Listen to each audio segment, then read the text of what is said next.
El tema sobre la mesa con Raúl Frías Lucio.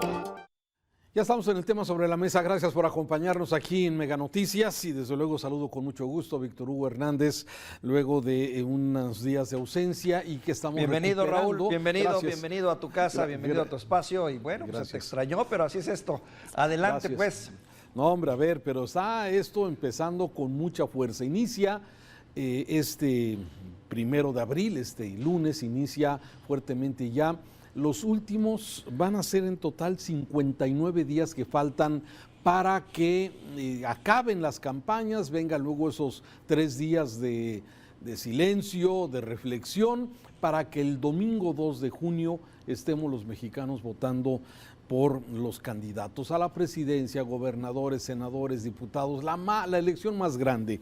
Pero fíjate que vale la pena señalar porque a partir de este 1 de abril iniciaron ya las campañas en casi todo el país. Yo diría que en todo el país ya estamos, presidentes municipales, diputados locales, gobernadores. De hecho, había 4 entidades que no habían empezado campañas para candidatos a gobernador, Víctor. Entonces, bueno, se puede decir que ahora sí, esto ya estamos en la etapa final de la campaña y es ahí donde como se dice comúnmente, mi querido Raúl, echando toda la carne al asador, porque ahora es cuando llegó el momento de la verdad y cuando todos deben de empezar a apretar si quieren alcanzar algo. Así es, pero también me parece que hay un gran reto por parte de los electores, de los ciudadanos, Víctor, me parece, y me remito a lo que el Foro Económico Mundial advertía como parte de los grandes retos que tendríamos en los próximos 2 años. Uno de ellos tiene que ver precisamente con lo que ya estamos viviendo, con el tema de la infodemia, de la información falsa, de la división, de la polarización que actualmente vivimos los mexicanos y que de alguna forma me parece que es el gran reto que tenemos los electores y los mexicanos ante tanta información. Además del cúmulo de información, la información que es falsa, que tiene medias verdades y la que realmente es la información buena. Y eso me parece, Víctor, que es el reto. Hoy tú ves las redes sociales, ahora que tuve la oportunidad de estar algunos días con algunas horas de descanso y meterte a las redes sociales a ver qué pasa en Twitter, qué pasa en Facebook, qué pasa en Instagram, sí, qué pasa en TikTok. La verdad es que hay tanta información y tanta desinformación que el ciudadano va a tener muchas complicaciones para poder de alguna forma saber qué es real, cuáles son las verdaderas propuestas y cuáles son precisamente esta guerra sucia, estas denostaciones de lo cual está lleno precisamente el ciberespacio. Sí, Raúl, y también fíjate que esto nos lleva a reflexionar la calidad de nuestros políticos o de los protagonistas de estos eventos. Yo no quisiera señalar a los titulares, a las cabezas, a los candidatos en sí, pero también te habla mucho de la capacidad que tienen muchos de estos grupos políticos precisamente para sumarse a estos juegos sucios, porque la verdad distan mucho de lo que es la política de alto nivel y aquí también te das cuenta hasta dónde pueden llegar pues, ciertos personajes en el afán de poder lograr y alcanzar el poder. Algunas acciones son muy visibles, las hemos visto, esos actos burdos que luego se dan de quitar un póster y meter el tuyo y de pelearte en la calle y arrebatarle el espacio a la buena o a la brava al contrincante, y otras más refinadas como estas que vemos en las redes, donde la verdad te llega información sorprendente, ¿no? Porque sorprende cada vez más la manufactura. Hay trabajos muy burdos y muy obvios. Sí.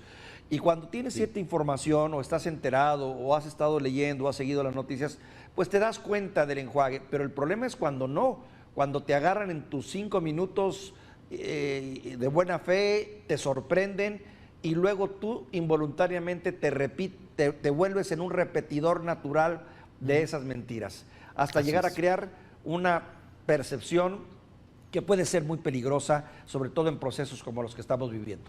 Claro, y ahí me parece que es oportuno, desde luego, sí, ante esto. Yo le preguntaba ahora estos días, a ver, tenemos ya muchos días de las precampañas, las intercampañas y las campañas de los candidatos a la presidencia. Yo le preguntaba a unas personas este fin de semana, sí, ¿qué te acuerdas? ¿De qué te acuerdas de Claudia? ¿Qué te acuerdas de Xóchitl? ¿Con qué te quedas de lo de Jorge Álvarez? Me sorprende, ¿sí? La gente no se acuerda, no sabe exactamente cuando ya tenemos más de 30 días de campañas, ¿sí? Exactamente qué están proponiendo cada uno de ellos, porque hay tanta desinformación que se alcanza uno a confundir. Por eso me parece oportuno, ante esta coyuntura que tú me ofreces en este espacio, el tema sobre la mesa es ¿qué hacer? ¿Qué hacer para saber si la información que estás recibiendo en tus diferentes redes sociales o que te llegó por WhatsApp o que te llegó con el vecino es real? Una de ellas, la más importante, es checar la fuente. ¿Sí?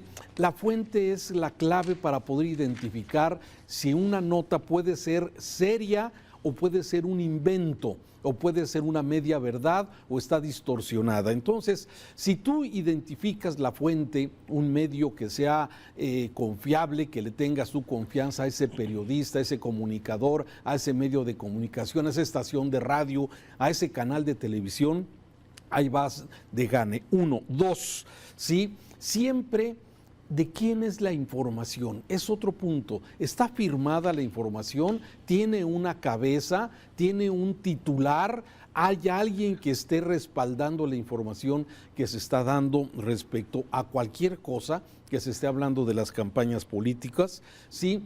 El tercer punto importante, más allá de la cabeza, porque a veces en los periódicos, en la radio, en la televisión, en las redes sociales, se utilizan cabezas muy espectaculares, pero cuando ya lees el cuerpo de la nota, resulta que ya no es tanto, ¿no? Y termino con un cuarto tema.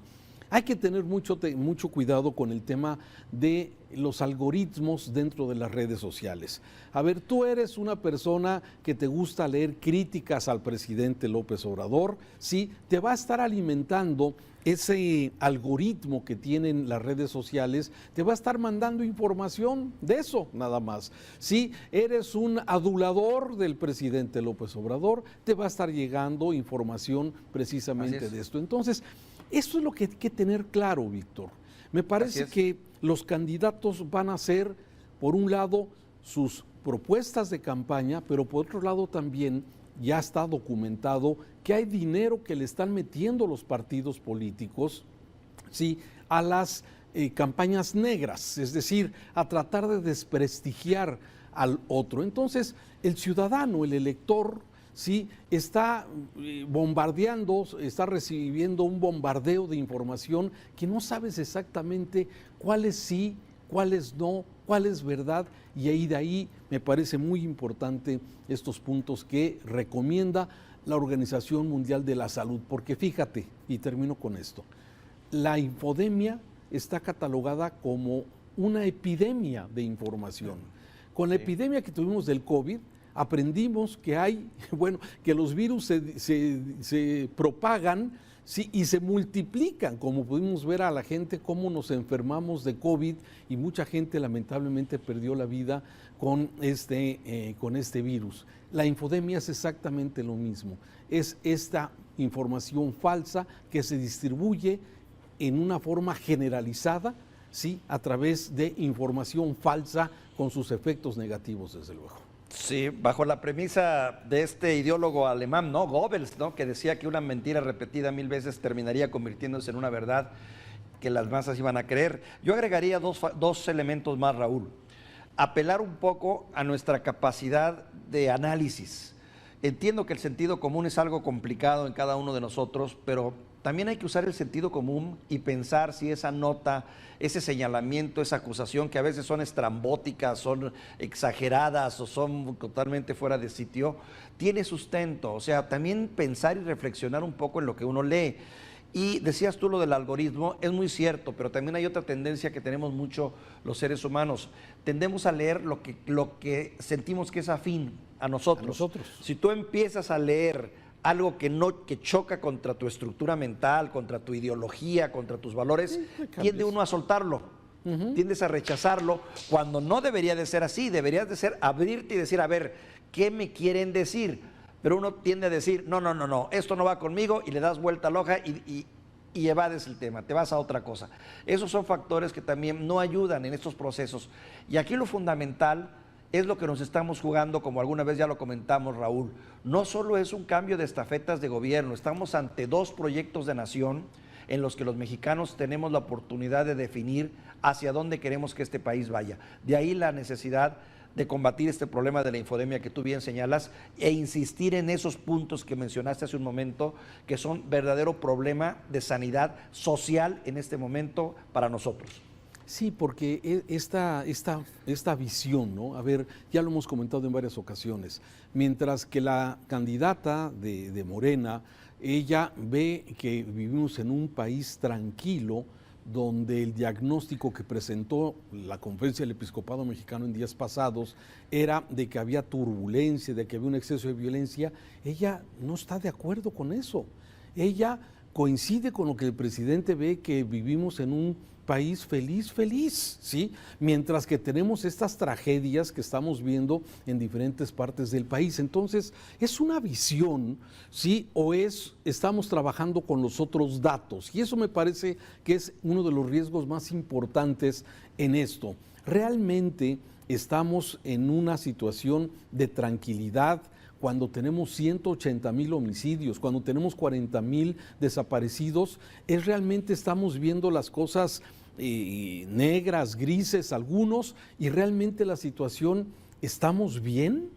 Ese es exactamente los retos de estas dos visiones que tú mencionas, ¿no? Dos visiones de país completamente diferentes. Y eso me parece que nos mete en una situación complicada a los ciudadanos y de la cual tendremos que desde luego participar y decidir. Claro, claro. Además hay que dejarte ver algo muy claro. A mí así lo entiendo. Y entiendo que no estamos en este momento hablando de un análisis de las candidaturas ni de los personajes, pero creo que vale la pena señalarlo. En el caso de la señora Sheinbaum, la percepción que yo tengo es que obviamente está defendiendo el modelo de su grupo, el proyecto político del cual ella forma parte, y tengo mis dudas en cuanto a si ella se lo cree. Entiendo que está en un discurso y en una narrativa en donde hay que tener cuidado con lo que dices, porque puedes quedar mal con quien te está apoyando, que en este caso es el propio presidente, o romper. Y toda la estructura del gobierno. Y toda la estructura de gobierno. Y por el otro lado, también hay que decirlo en honor a la verdad, así como ella trae ese hándicap en contra que le obliga a tener que aceptar ciertas verdades o esos otros datos, pues bueno, el caso de Xochitl tal vez su principal problema sea venir jalando todos estos partidos que se han convertido en un verdadero lastre para ella. No lo sé, son primeras interpretaciones, pero todo esto coadyuva a la hora de los discursos y las narrativas para que nosotros pues seamos los más desinformados si no ponemos atención al proceso, porque ojo Raúl, se suman también ya las campañas de gobernadores, se suman las campañas de alcaldes y todos empiezan a rebotar discursos que apuntalan o no apuntalan o desconocen, y ahí empieza el caos. Así que se nos vienen 2 meses, caray, que sí hay que tener mucho cuidado. Hay una fórmula infalible que vale la pena señalar, y siempre aquí lo hemos dicho en Mega Noticias, ¿sí?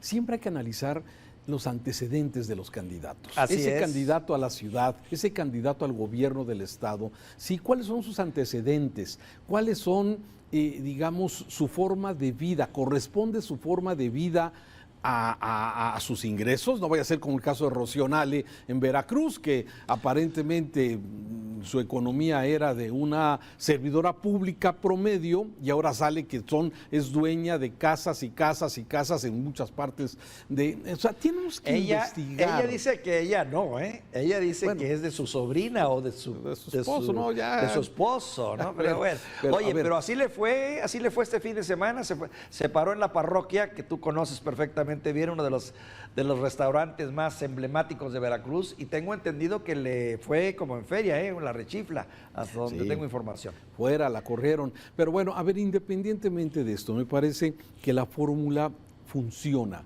Hay que investigar, o sea, ¿cómo te fue con ese presidente municipal que ahora busca su reelección? ¿Cómo te fue, cómo vive su familia respecto al promedio de las familias y servidores públicos? ¿Corresponde su ingreso a su forma de vivir? Si realmente tiene buena fama pública, hizo bien, hizo algún bien a favor de la comunidad, o son de los que se enriquecieron, de esos políticos que solamente buscan hoy el voto de la gente y que no corresponde su reacción y su trabajo de los últimos años, haya sido diputado, presidente municipal o gobernador, si corresponde todo eso a su vida. Entonces, eso es lo que tenemos que estar atentos los ciudadanos, que realmente los que hoy nos ofrecen el cielo, las estrellas, realmente cumplieron con su encomienda anterior, realmente son personas que se ganaron la confianza, hicieron a favor de la comunidad, o simplemente lo de siempre, Víctor. O el ejemplo, claro, hace un momento lo mencionabas, el caso de Rocío Nale. Bueno, ¿cuáles fueron sus resultados en uno de los proyectos más emblemáticos e importantes que se le dieron? Que fue en la construcción de esta refinería de Dos Bocas. Funcionó, entregó a tiempo, los números dieron, se dispararon los precios. ¿Qué hubo detrás de esto? Porque ya sabemos que hay unas historias más negras detrás de esta refinería, que bueno, no viene al caso en este momento, pero hay mucho asunto que tratar ahí. Bueno, esos son los factores que debe de valorar, en este caso, el electorado de Veracruz, ¿no?, que es el que directamente está involucrado. Y sin duda, uno de los eventos que va a llamar la atención el próximo domingo es el debate, el primer debate presidencial, donde veremos ahí frente a frente a Jorge Álvarez Maínez, a Claudia y desde luego a Xóchitl, y veremos, bueno, cómo se desenvuelve cada uno en este primer evento que va a ser a las 8 de la noche el próximo domingo 7 de abril y que desde luego será el primero de otros dos más que va a haber más adelante, pero que nos puede de alguna forma ayudar a visualizar, ¿sí? A ver quién está hablando con la verdad, quién realmente tiene sustento lo que dice, lo que promete es alcanzable o no es alcanzable. En fin, me parece que vienen este tipo de ejercicios que algo seguramente nos ayudarán a los ciudadanos a ir definiendo nuestro voto el próximo 2 de junio, Víctor. Y Raúl, para terminar, una petición también, no ser rebote de los mensajes que te llegan sin antes haberlos analizado a conciencia. Todos hemos sido víctimas de eso, de que estamos repitiendo mensajes, videos, frases que creemos que sirven y se las mandamos a nuestros amigos sin darnos cuenta el daño que estamos haciendo al replicar todas estas mentiras. En fin, te mando un abrazo, Raúl, y bienvenido. Gracias, Víctor. Es el tema sobre la mesa.